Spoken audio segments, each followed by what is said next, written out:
Chris, Do do you want a wireless? I've got two. It is fine, but your coaches didn't know the clear chain of command. First of all, they didn't even know he wasn't there.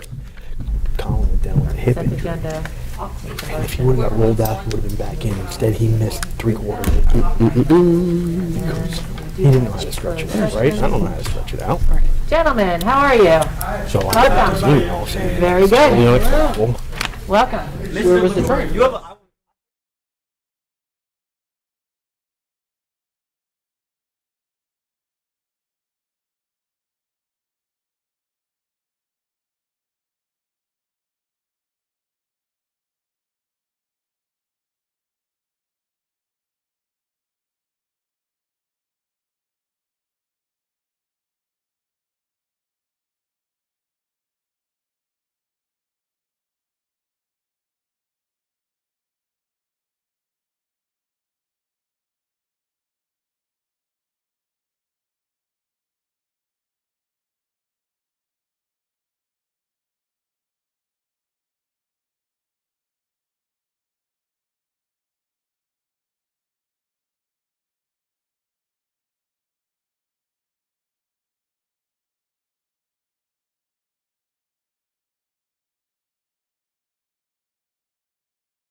Good evening. I'd like to call to order the meeting of the North Brunswick Township Board of Education.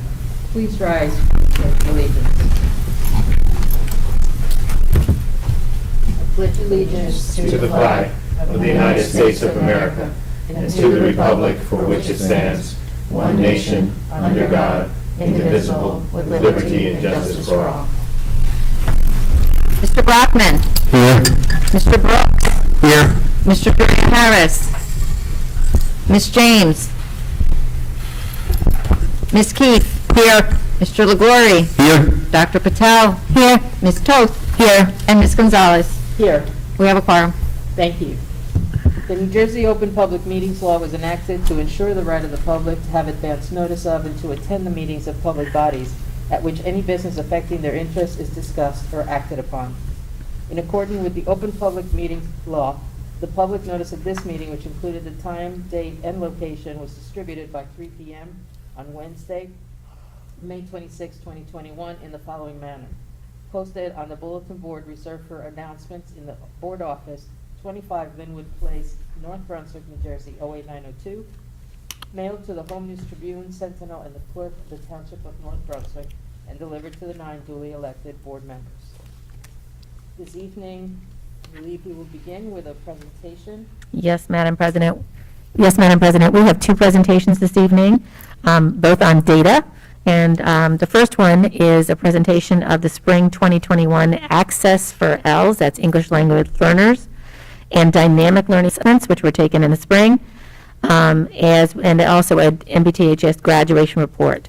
For the first presentation, our Director of Accountability and Special Services, Mrs. Mercedes Chang, will be presenting, as well as Mr. Christopher Harry, our Director of Pupil Personnel Services. So come on up, folks, and they'll be assisted as well this evening by our Assistant Superintendent and former Director of Accountability, Mrs. Amy Rumbo. Is this on? Yes, It is on. All right. Good evening, board members and North Brunswick Township Schools community. I will have to figure out how to do this. All right. Hello. There we go. Well. Here we are presenting spring data, but you should know we just finished Start Strong testing in the fall. So assessments are ongoing, obviously, in North Brunswick Township schools and all districts. And our job is to make sure we inform you of how we're performing, what we're doing with that information, and that's what we're going to do here tonight. And Ms. Rumbo is kind enough to assist us because all of these assessments were administered when she was still the Director of Accountability and Special Programs. So we're going to tag team this year, and next year I'll be on my own. You can click, Janet. So you know why assessments are important. I'm not going to read every slide to you. We have a lot of local assessments in district, and then obviously we have state mandated assessments that we abide by. That is what we're presenting today. DLM and Access for ELS are state mandated assessments. We use assessment data all the time to make decisions about students' progress, students' needs, how our programs are working, if we need to change anything about our programs. We let the data guide us. So these 2 assessments are unique. DLM is really reserved for students with the most significant intellectual disabilities. They are actually exempt from NJSLA. And Access for ELS is reserved specifically for English language learners. So these 2 populations obviously are a bunch of kiddos that we work closely with, that we are trying to move forward in their academic progress. You can click. One of the things I will also mention is this presentation will be available on our website tomorrow.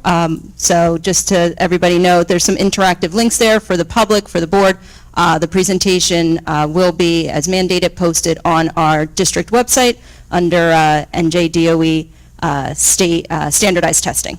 So click departments and then click NJDOE standardized assessments.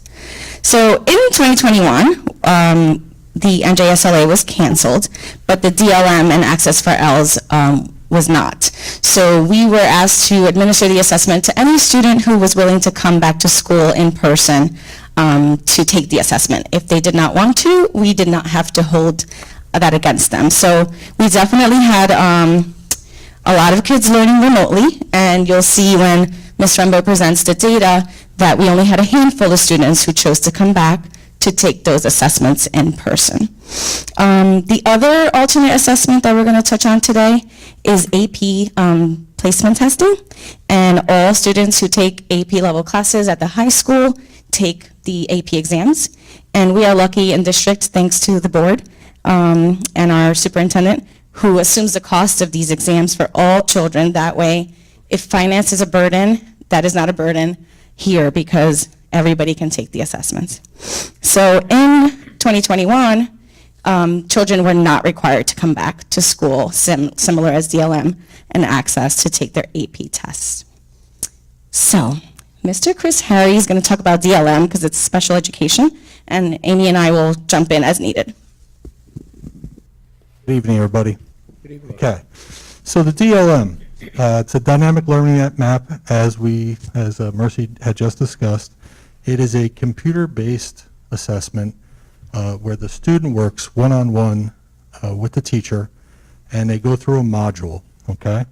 And they're short modules, and that information gets uploaded into the system. The learning map is a network of sequenced learning targets that show a learning landscape in which multiple skills are related to many other skills. So the students are assessed on standards in the curriculum and links to standards in the curriculum. Remember, these are students with the most significant disabilities, so they're linked to the curriculum or to the standards. If you remember, in 2017, the DOE had come out and visited with Ms. Rainbow and I, and we reviewed the testing work that we did here, and the state and the county were very impressed, and they were able to implement some of those standards in other districts. Amy, do you want to talk anything more about that? Just again to, remind the public, again, as Ms. Chang said, although we are held accountable and mandated to provide these state assessments, we obviously take them very seriously, but we really, hone in on our practice to make sure not only student readiness, staff readiness, and that they're structured in such a way that, again, we could be assessed at any time and audited. And again, we were chosen every couple years. County officials will come out, State Department of Ed officials will come out, and they really because they don't always give you the tools. Again, very similar back when we had Park, take a computer test. You don't have all the computers? Find a way. This is also like, here's the assessment, just administer it, make it work. Well, you need to have certain protocols and procedures in place and guidelines of your own to make sure that it runs smoothly. So that's, what we were visited on, and we're proud to say that we, obviously passed with flying colors, but we were asked to also talk to other county districts to promote the procedures that we had started in place. And speaking to the county recently, they had asked to come out back in November to meet Mercy and to, again, review our practices here to see if there's anything else that could be transmitted around the county or the state. Moving on, dynamic learning maps definitely ensures that we're meeting the state and federal guidelines for testing for all of our students. Again, this is a very specialized population of students. So, as I said before, they're asked to demonstrate the links to the grade level standards. So when they're doing the test, this is testing in language arts, math, and science from 3rd grade through 12th grade. We are able to, when the assessment takes place and the data is received, we're able to use pieces of that data to assess or to inform our staff and our administrators about how our students are doing and what type of programs we have going on and what type of curriculum we might be helpful for our students. But it's hard to generalize that to a whole grade or a whole school district. It's very specialized for one student, okay? And I want everybody to remember is that while we do the DLM testing, within special education, these specialized students here are assessed each year on their own goals and objectives in their IEPs. And they're also given criterion-based reference tests throughout the year. So they're always being assessed on their own IEP goals. This kind of just gives us a larger picture of how they're doing, okay? Anything else there? Next slide just talks about the testing experience for DLM. It is computerized. It went computerized around the same, about a year or two after, back when it was NJSLA was called Park, went to computer-based. It is one-on-one. It's the student and a teacher. It's not in a large group setting like the other state assessments. Again, teacher just explains here, teacher not only obviously must be certified special education, English, math, or a science teacher, complete required training, but with DLM, those teachers ought to have to pass like training modules and with scores in order to be certified to administer the DLM. Teachers are permitted to help students with technology classes, clarify directions, and with the DLM, students work at their own pace. It is not a timed test. The administration of DLM, again, as Mrs. Chang said, we were required to administer it to in-person students only. Students who opted to stay remote in the spring, which was their option given by the state, they were not penalized for not coming in to test. So it just gives you, the window is a little bit later than usual due to the pandemic, And each ELA and math have about 5 to 7 test sessions per grade level that run about 5 to 15 minutes each. Again, it's not time, but that's approximately on average a student takes. For science, which is only administered in grades 5, 8, and 11, there's about 9 test sessions. And again, a student, very similar to any state test, it must have started a test in order to receive a summative report. We did successfully test 33 students in person, which is about 50%. Usually we're around, 65. In 2019, the last time this was fully administered, we were about 67 students. So about 50%. And also to point out, we not only were the students not penalized if they were remote, districts are not penalized if they didn't have a 100% participation rate, because it was the vendor, not the state. The vendor that creates the assessments for Access for ELS, for DLM, required the kids to be in person. That was not a state thing. DLM uses 4 mastery levels, as you can see: emerging, approaching, at, target, and advanced. There are no raw scores, percentages, or scale scores generated by the test. And important to note, of course, obviously, is the summary of the student's performance or mastery with the essential elements. And again, how can that information be provided to the teacher and the supervisor so that they can program best for that student?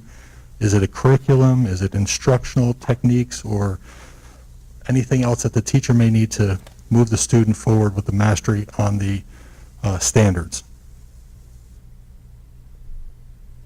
When looking at the data, and one of the things I do want to point out is these are the averages for for a total of 33 students per grade, not per grade level, 33 students total.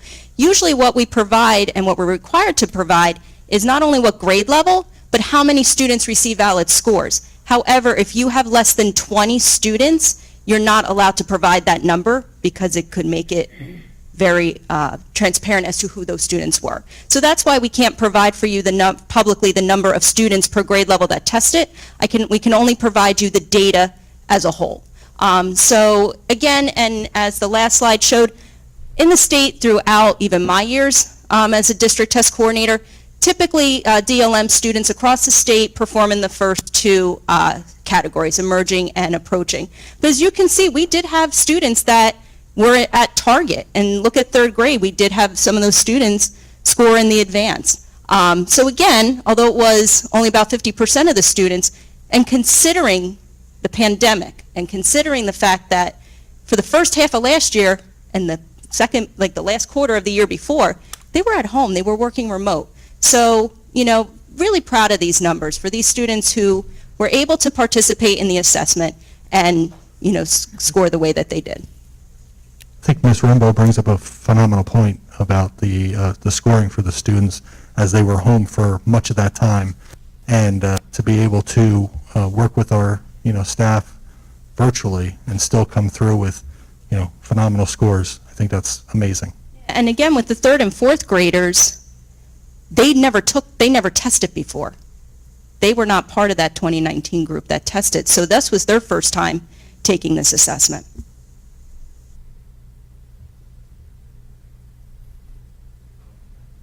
This is mathematics, yes. So again, I'm sorry, my apologies, last one was English language arts. So for math, again, very similar. We're seeing some of the similar scores. And again, one of the things we've always talked about as we switched to computerized testing several years ago, we did see a shift, even in the state, in trends between ELA scores and math scores. When we shift to the computer, math on a computer can be a little tricky. Reading is reading. Writing, whether you're writing or you're typing. So we usually tend to see higher scores with ELA, a little bit lower with math. And when we talk to teachers about how the students physically, look, how they were comfortable during the test. And usually what we do hear the feedback every year, it's tricky with the math doing it on a computer. But again, really proud of how these kids did. And again, due to the pandemic, they really did well for this. And again, like I said, 3rd and 4th grade never took a standardized test before. Go ahead. Sorry, students were doing a phenomenal job. And then science, only grades 5, 8, and 11, so there were under 20 students that took the science portion.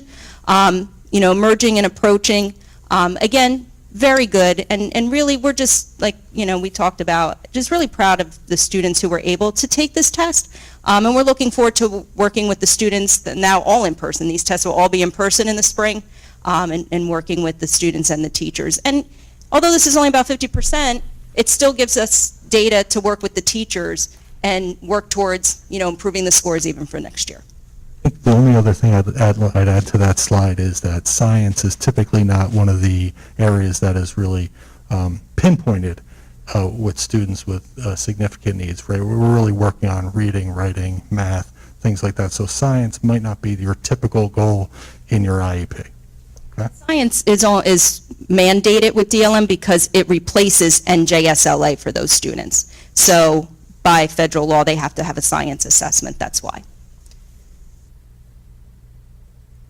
All right, so thank you, Mr. Harry. Our Ls, our English language learners, took the Access for Ls assessment, and this stands for Assessing Comprehension and Communication in English State to State for Ls. It's secure. In fact, just today, we've already planned our training for this year's Access for Ls. It is a lengthy assessment. The window is open for about 8 weeks, and teachers can work with students throughout that time to make sure that the kids are getting what they need, all the accommodations that they need, because they're learning 2 languages at the same time. And I'm sorry, Ms. Chang, unlike DLM, so those students do not have to take NJSLA. The ESL students who have to take Access for Ls, all of them, they all also have to take NJSLA too, from 3rd to high school. So again, with the extended window, we do try to have the Access for Ls because it opens in mid-February and closes about right when NJSLA starts. So we try to get that in for the students so that it's not test upon test. It's not like they're done with Access and next week they have to take NJSLA. So it's great that, Mrs. Chang is already working with the ESL teachers to begin that training and begin that work already for spring test, which technically is around President's Day weekend. Yeah. Not really spring, I wish. So it does give us some good information. Obviously, our students in grades K to 12 are assessed in small groups, luckily, and all teachers have to complete, similar to DLM, pretty intensive training, and they do have to pass the modules also to be able to test for Access. And again, teachers can help kids with technology and clarifying things, but obviously the children need to be able to do the content on their own. Amy, can you click the next one? Janet, thank you. I'm sorry, I don't Thank know you. how that slide got back in there. Go to the next one, Janet, sorry. I'm sorry, that was me. It must be, I'll clarify the years when I was redoing the presentation. But I will say that regardless, 2019, 2021, one of the things we like to point out is, again, ESL, they all have to take it online for grades 1 through 12. It's administered in domains that I'm going to go over when I go over the data. Grades 1 through 3 participate in a paper version of writing, so they have to do both, writing and on the computer. And then the students are kindergarten students are administered entirely in paper form. One of the other things, very similar to DLM, Dr. Ellis, our district ELL and world language supervisor, we also had an audit. In February of 2019, the State Department of Ed decided that they were going to go out and start monitoring how Access for Ls testing ran, very similar to when the county came out for DLM. And we were actually chosen first by the bilingual and ESL office in Trenton. And we they asked us to present to groups around the state.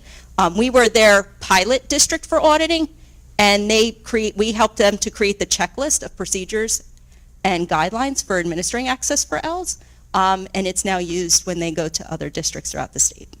And I think both those pieces say a lot about the relationships that we have in North Brunswick with people from the state and how they do look to our district as a leader for these different areas. I have big shoes to fill. Oh, no, you're going to be great. So this should say Access. Access uses 6 mastery levels. Typically, statewide, most children perform in entering, emerging, and developing categories. Obviously, that makes a lot of sense because the children are learning a new language, learning also lots of content, and trying to acclimate to the culture. So you can go to the next slide. We tested 82 students last spring, and you can see here how our children performed. I'm sorry, as I said for DLM, we can't provide the actual valid scores for kindergarten through fourth because of the fact that it's under 20. But again, 82 elementary students were in person and did take the Access for L's assessment in all 5 of the grade levels at elementary level. And again, as Mrs. Chang just said, typically across the state, we see students performing in the first 3 domains of entering, emerging, and developing. But again, you do see that, our numbers in 4th grade went up and expanding. 43% of the students in 4th grade in our elementary levels got to that level 4. So we're, again, really proud of, the work that's going on in the students. Again, you're looking at kids in kindergarten first. Actually, all of these students never took a state assessment before. If they were here a couple years ago, then in the kindergarten 1-2, they would have taken Access for L's too. But again, they were out of school for a year and a half. So, and to come back in person in January and 2 months later take a state assessment, again, we're impressed with the numbers here.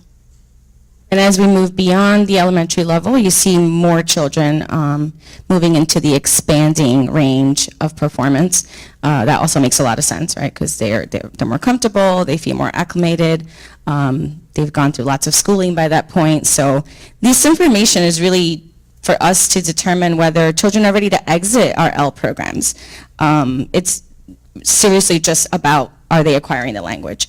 Because we test them on content in many other ways. So this kind of helps us make sure that our programs have the children in them that should be in them, right? So our kiddos who are reaching, if we have any, we talk about with their teachers, is it time to exit?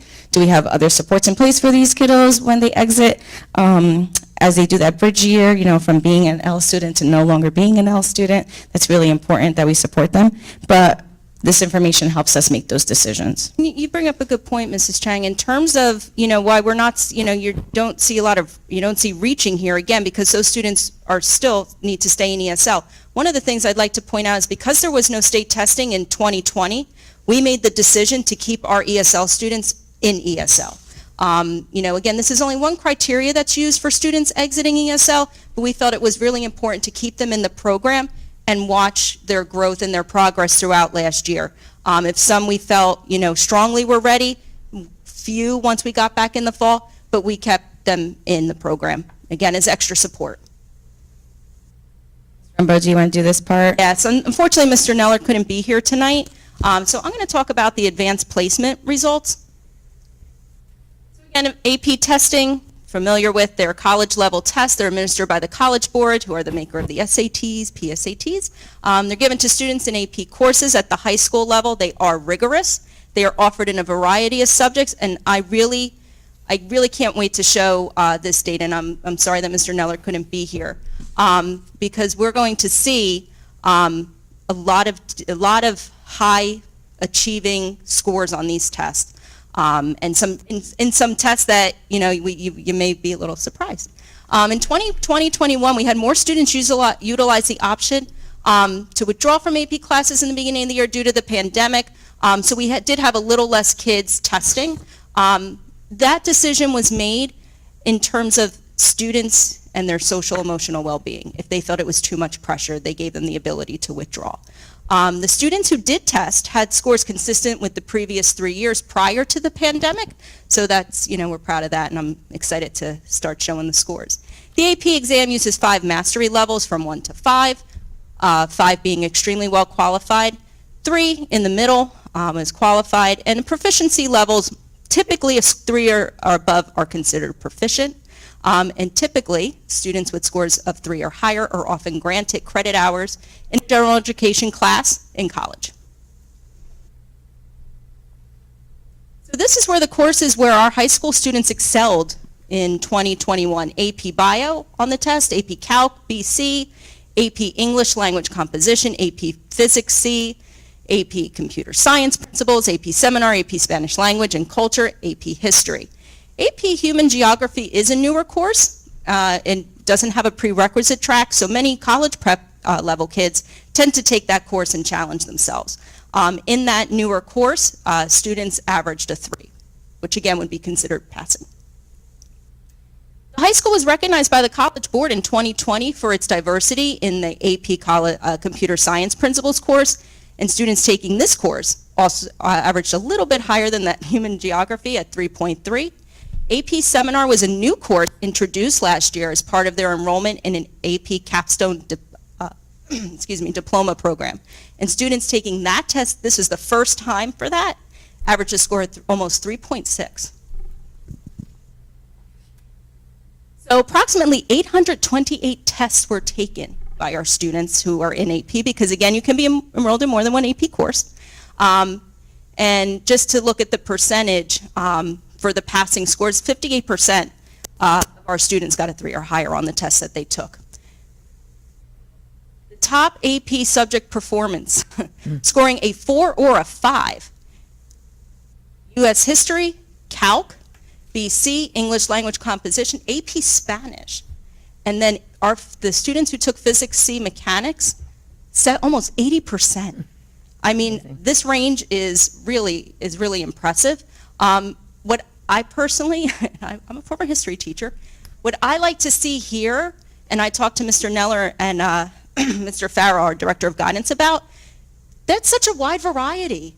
You got history in there, the math, the English, foreign language, physics. I mean, that's really, it's to me as a, and I'm a former graduate, I'm a former AP history person, and English here in North Brunswick.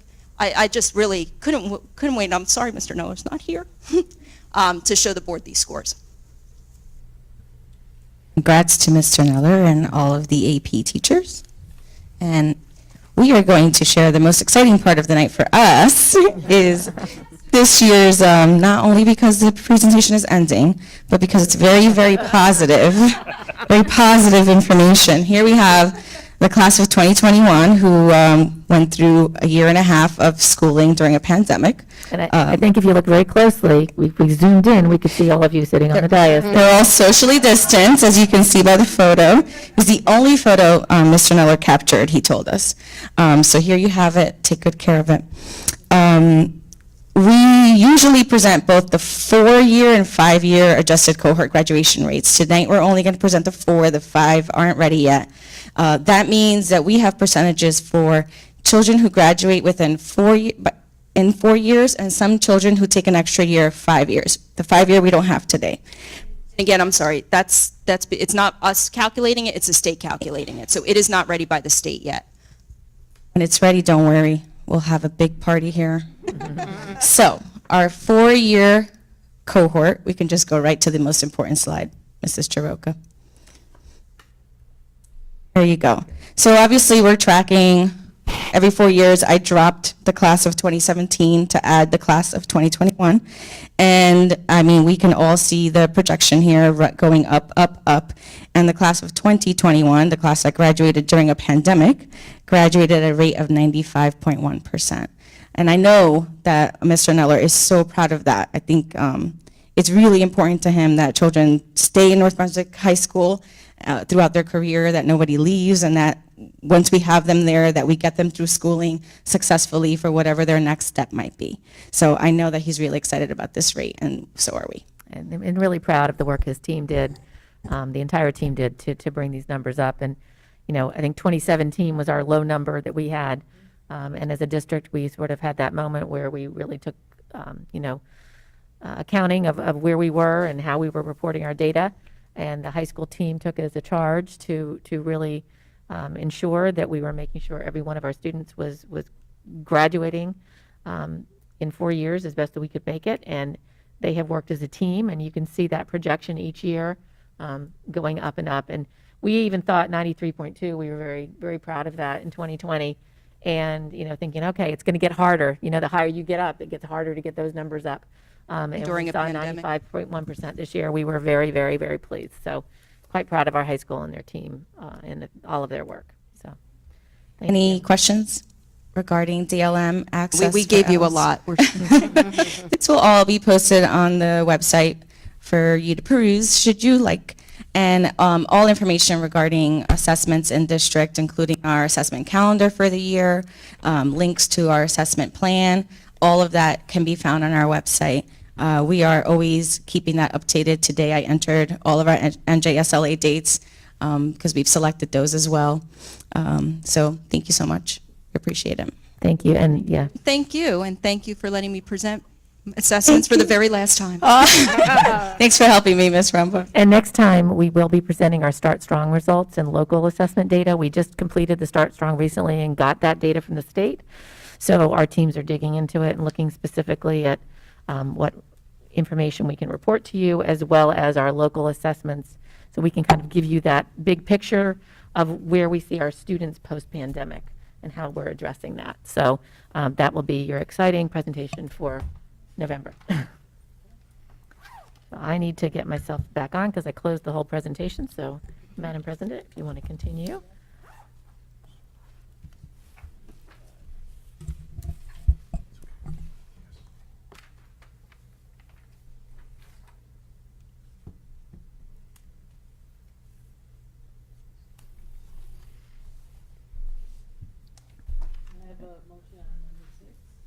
I could take it, Madam President. I'd like to make a motion to approve the following board minutes. Conference regular public meeting, September 29th, 2021, and the executive meeting on September 29th, 2021. Second. All in favor? Aye. Any opposed? Any discussion? The minutes are accepted.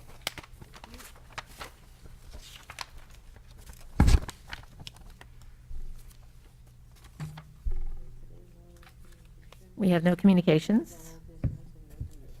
Correct. And I do have an administrative report, Madam President. All right, good evening, and welcome to our third Board of Education meeting in our new boardroom. As hopefully most parents are aware, all schools will be closed next week for our fall break from Monday, November 1st through Friday, November 5th. Parsons School, however, will be making up their day lost from Hurricane Ida on Monday, November 1st. It's a half a day. Schools will reopen on Monday, November 8th, but our board offices will be open next week, and most schools will not have administrative staff in their buildings as our staff are also taking their vacation time. Our district team continues to employ our later mitigation strategies to keep our students safe, masked, and learning in school. Parents, please remember to use our district website as a resource for all questions, including our COVID-19 dashboard to track positive COVID student and staff cases, and students and staff in quarantine. This week, I posted a letter and video related to our fall break and mandatory quarantine for unvaccinated staff and students. After travel outside New Jersey, New York, Delaware, and Pennsylvania, unvaccinated students and/or staff need to have a COVID test after 3 to 5 days after returning and quarantine for 7 days before returning to school. Without a test, however, the quarantine time is 10 days, and that's for international and domestic travel. Students who must quarantine due to travel will be given asynchronous work during that time. On the agenda this evening for your approval are also our district goals, and I was going to share them up on our screen, but I closed that out accidentally. So I will read our district and board goals that will be approved tonight. Our district goals, number 1, the district will reopen schools with a focus on health and wellness using the whole school, whole community, whole child model. Goal 2, the district will engage in the strategic planning process. And goal 3, district schools will develop SMART goals that focus on supporting students academically, socially, and emotionally as they return to in-person instruction, with a goal toward accelerating student learning and supporting student achievement post-COVID-19. Our board goals this year, number 1 is to explore a different committee structure. Number 2, engage in strategic planning and facilities planning process. And number 3, enhance communication to and with the broader North Brunswick Township community. There are many exciting things in the world of MBTHS athletics as we head into fall playoff season. Actually, the North Brunswick Township boys soccer team defeated St. Joe's this evening, 1-0, in a game at 4 o'clock this afternoon. So congratulations to them. The Greater Middlesex Conference semifinals began today, and with that win, they will play Friday, October 29th at 6 p.m. in Old Bridge. The NJISAA States first round, Monday, November 1st, we have the boys soccer versus Sayreville at 4 p.m. at NBTHS. Tuesday, November 2nd, girls soccer versus Marlborough at 2 p.m., and the location is to be determined. And Friday, November 5th, we will also have a football game, location to be determined. We wish everyone a relaxing and safe fall break. Madam President?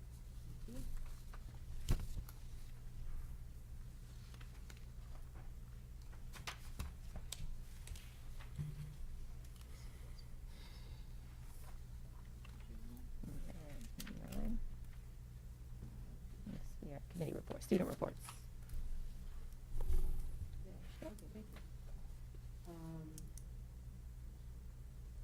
Great opportunity now for our new student representatives to share with us their reports. Thank you, Madam President. So starting off, the SGO held a successful weekend of homecoming activities. Our students participated in Pep Week, which ended in our first outdoor pep rally in over 20 years. Our fall athletes were recognized, and the juniors won the New and Improved Spirit Cup, which was donated by the class of 2021. Our outdoor celebration prior to the football game was a huge success with over 350 students participating. We are currently preparing for 2 events. Powder Puff is on November 9th, which is actually my birthday. And Mr. MBTHS. So for Powder Puff, teams from all grades are excited to be able to participate, and Mr. MBTHS will be held in November to see which senior or junior boy will take the crown, and me and Gerard are actually obliged to participate.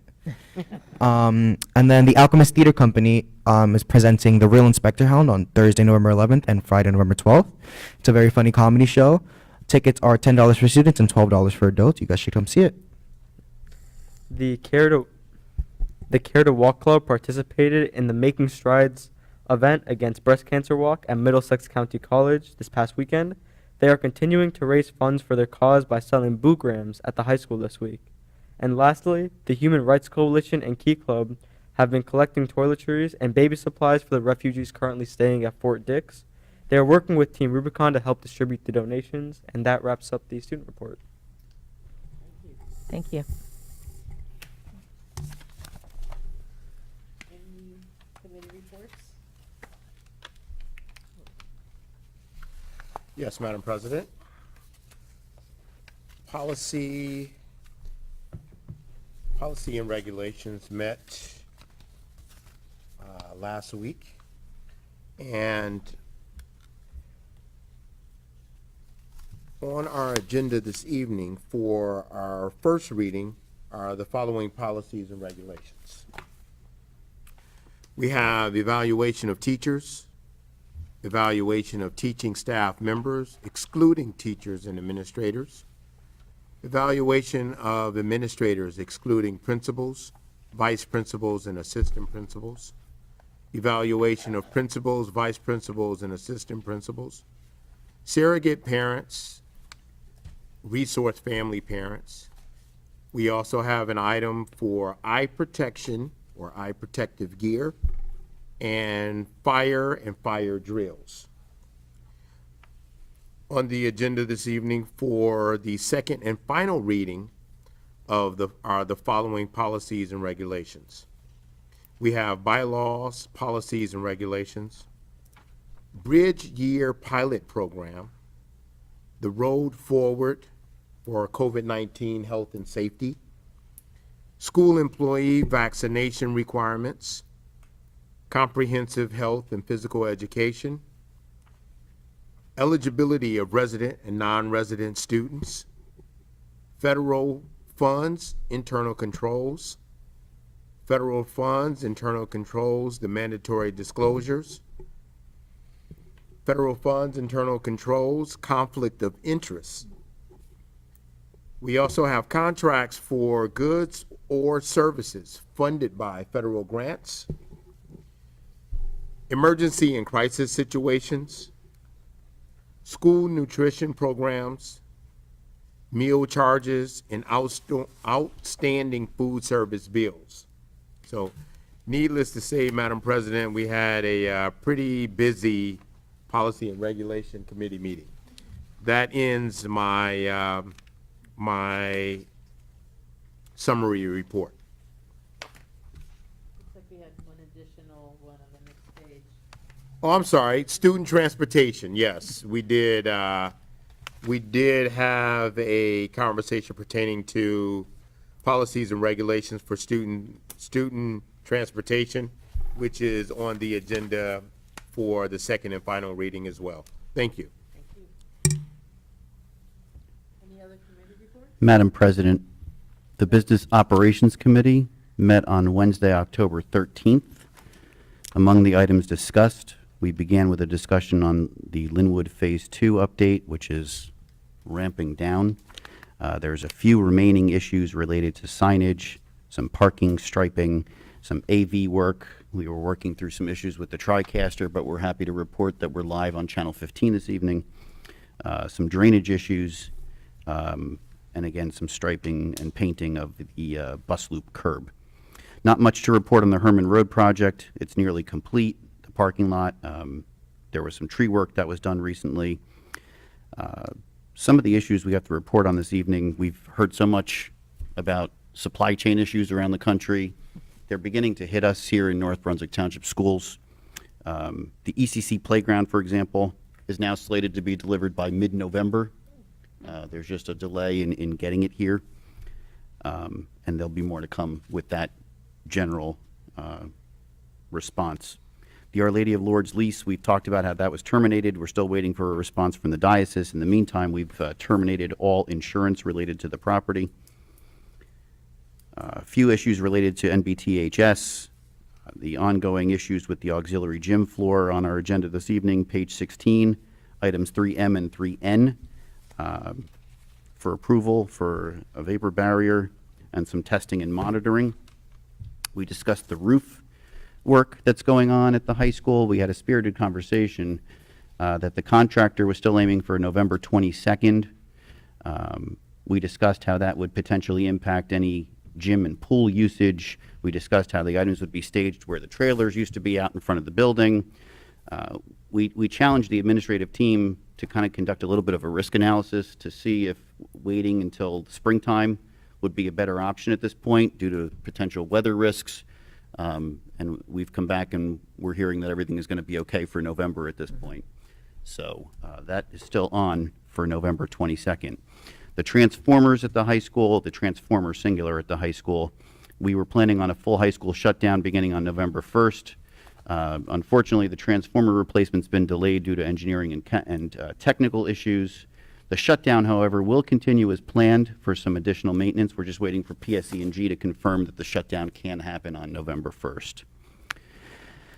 The middle school, we're still reviewing the solar agreement with our attorney.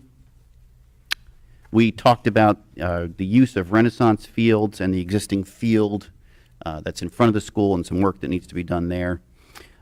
In terms of some projects and purchases that are in progress, you should have all heard by now about the district radio purchase, the cameras at NBTHS in Linwood, the access controls district-wide. All three of those have been subject to supply chain delays, and we're still waiting for information on when that's going to arrive.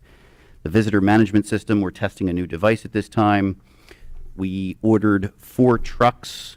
1 has been delivered. We talked about 2 John Deere snow gators, blades, spreaders. Unfortunately, those are being delayed, but we're hearing we're going to maybe get them in just before some snow is forecast in the November timeframe. Among new items we discussed a Ford F-450 with a spreader and a snow plow, where we'd use our lease purchase fund. That's on our agenda this evening, page 16, item 3O for approval. We also talked about the need to, on an ongoing basis, inspect and clean all of our cafeteria kitchen equipment. We talked about asset disposition. It's on our agenda this evening, page 15, item 3F. Some items we sold through Gov Deals, and then some unsold items for disposal. That's item 3G. We talked about a trailer transformer that we sold to the township, utilizing our shared services agreement with the town. It's about $5,000. That's on our agenda this evening, page 14, item 3C. Nothing more to discuss at this point on the HVAC upgrades at the elementary schools.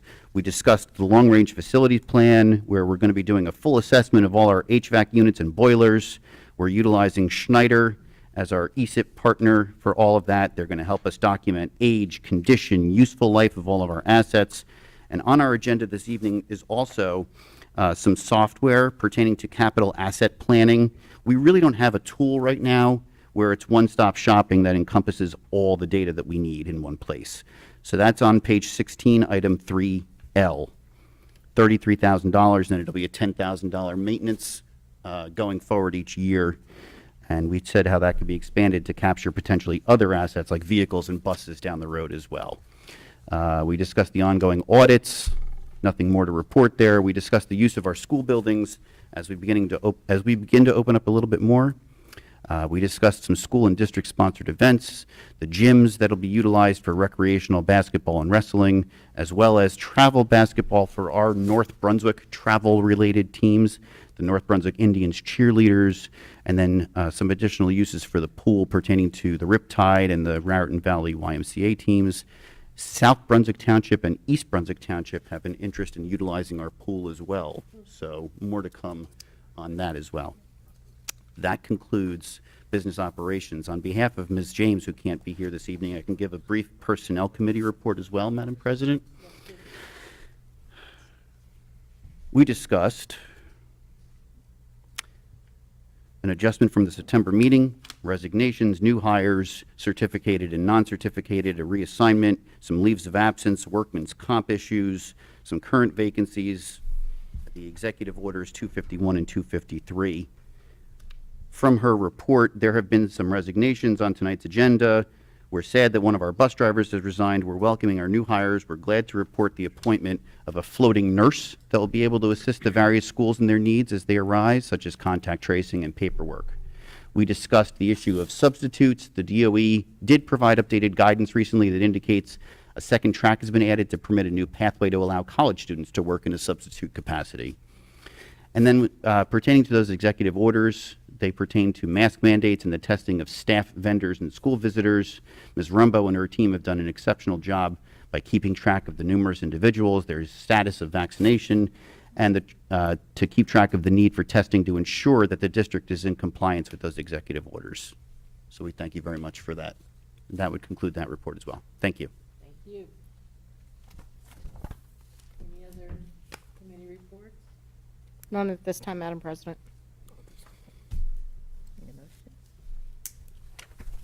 Yes.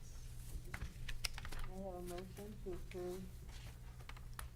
I'd like to make a motion to approve the administrative, student, and committee reports. Second. All in favor? Aye. Aye. Any opposed? Any discussion? All the reports are accepted.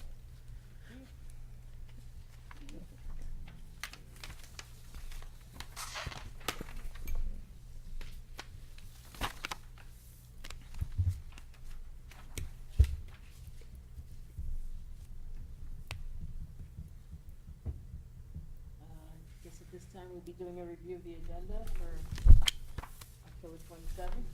And as a reminder for our viewing public, this is a consent agenda that we have here. Our board members have seen these items before, but we take one last look and give an opportunity for anyone to ask any additional questions at this time.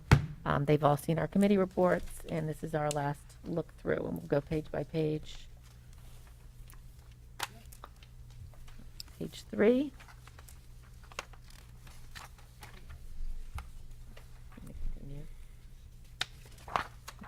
Page 4. And 5.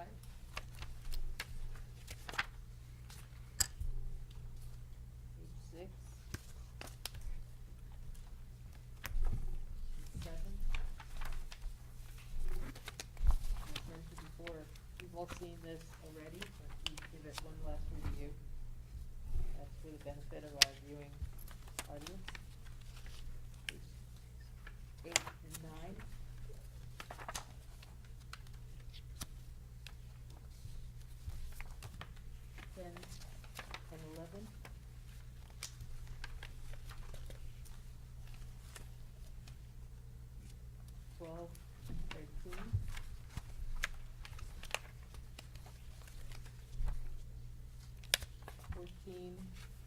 and 15.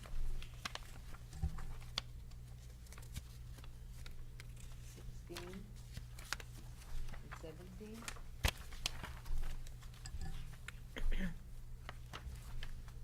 18 and 19. And page 22. Any questions? We need our public session. We need to open up public session. Any public questions on the agenda?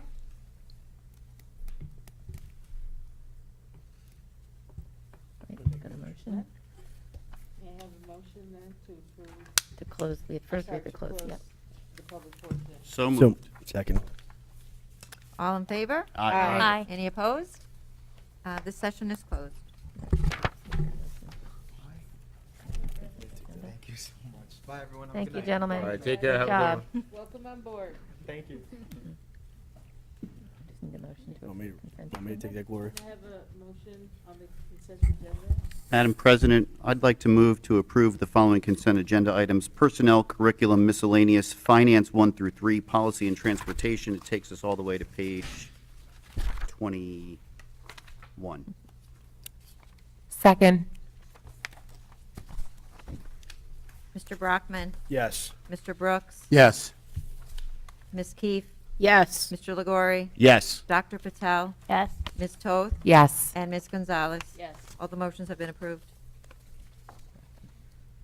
We have a motion to close the public portion of the meeting. I'm sorry. Open You public. just vote on the closed session agenda. We have no Let's vote public. public first. We have no public, so we don't have a Right, we already public did session. that, yeah. Okay. No public session on any matter, because there's no public right now. So then let's go with the motion to go into closed session, please. Want to read that? Can I have a? Sure, I could take it. Whereas Section 8 of the Open Public Meetings Act, Chapter 231 PL 1975, permits the exclusion of the public from a meeting in certain circumstances, and whereas this public body is of the opinion that such circumstances presented exist, now therefore be it resolved by the North Brunswick Township Board of Education that all the public shall be excluded from discussion of and action upon the hereinafter specified subject matters. The general nature of the subject matter to be discussed is as followed: attorney-client legal advice on school security. It is anticipated at this time that the above stated subject matter shall be made public at such time as the need for non-disclosure no longer exists. This resolution shall take effect immediately. I'd like to make a motion to go into closed session at 7:58 PM. Can I just, before there's a second on that, I just want to make sure, Madam President, if I can, to the superintendent, is there any other, sorry, is there any other topic for closed session? Is it No, just there that is one? not. That is it. Okay, thank you. Correct. You need a second now. I'll second that motion. All in favor? Aye. Any opposed? We can go into closed session.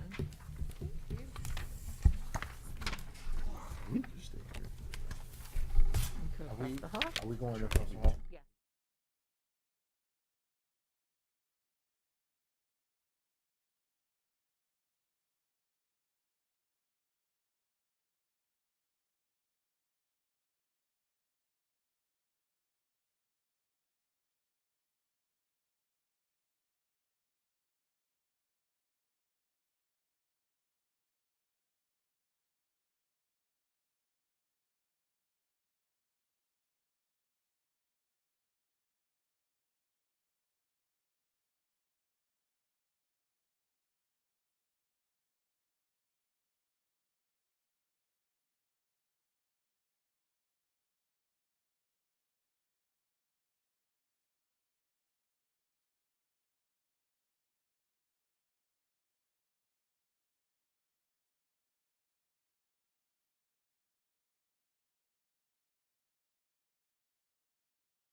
Jen, does Mike know when to go on? Yes. High tower's on it. All right, we are back on. Strip search. Page 6, page 21, item 16. When we're done, I'm gonna tell you something.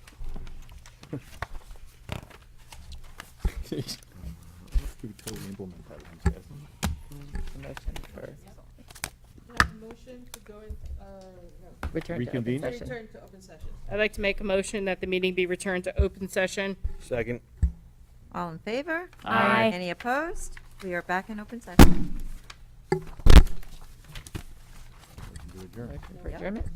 I have a motion to, close the session. So moved. Second. All in favor? Aye. Any opposed? We are adjourned. Thank you. All right, thank you all. Everyone have a good night. You. Nice job, everybody. I'm trying to get a score here.